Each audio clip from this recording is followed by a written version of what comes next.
Now such is fasting, since everyone is fasting before eating.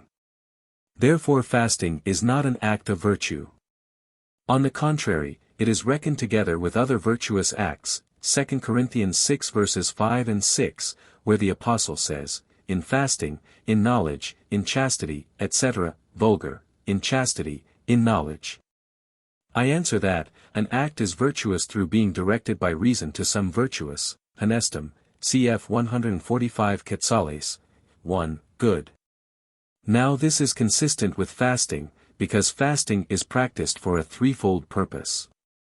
First, in order to bridle the lusts of the flesh, wherefore the Apostle says, 2 Corinthians 6 verses 5 and 6, in fasting, in chastity, since fasting is the guardian of chastity.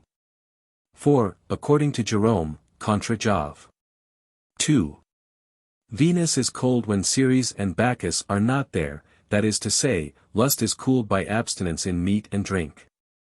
Secondly, we have recourse to fasting in order that the mind may arise more freely to the contemplation of heavenly things, hence it is related, Dan 10, of Daniel that he received a revelation from God after fasting for 3 weeks.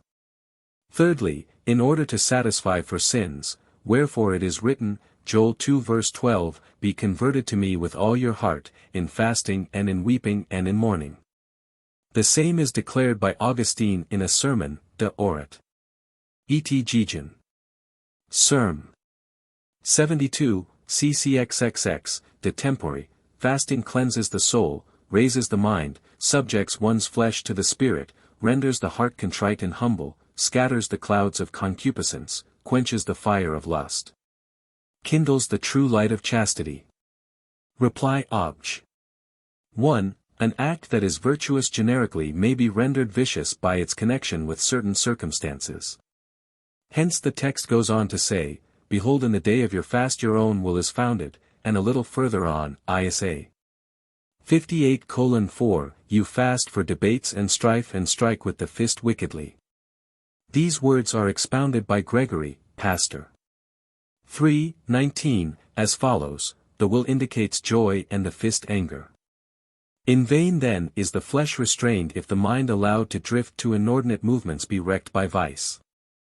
And Augustine says, in the same sermon, that fasting loves not many words, deems wealth superfluous, scorns pride, commends humility, helps man to perceive what is frail and paltry. Reply Obj. 2. The mean of virtue is measured not according to quantity but according to right reason, as stated in Ethic. 2:6. Now reason judges it expedient, on account of some special motive, for a man to take less food than would be becoming to him under ordinary circumstances, for instance in order to avoid sickness. Or in order to perform certain bodily works with greater ease, and much more does reason direct this to the avoidance of spiritual evils and the pursuit of spiritual goods. Yet reason does not retrench so much from one's food as to refuse nature its necessary support, thus Jerome says, it matters not whether thou art a long or a short time in destroying thyself, since to afflict the body immoderately, whether by excessive lack of nourishment, or by eating or sleeping too little, is to offer a sacrifice of stolen goods. The quotation is from the corpus of canon law, cap non mediocriter, de consecrationibus, Gist 5. Gratian there ascribes the quotation to Saint Jerome, but it is not to be found in the saint's works. In like manner right reason does not retrench so much from a man's food as to render him incapable of fulfilling his duty. Hence Jerome says, in the same reference, rational man forfeits his dignity, if he sets fasting before chastity, or night watchings before the well-being of his senses. Reply Obj.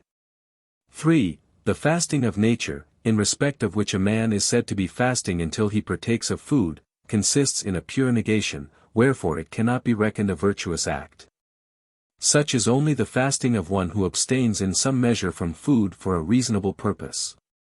Hence the former is called natural fasting, jejunium jejunii, literally the fast of fasting, while the latter is called the faster's fast, because he fasts for a purpose.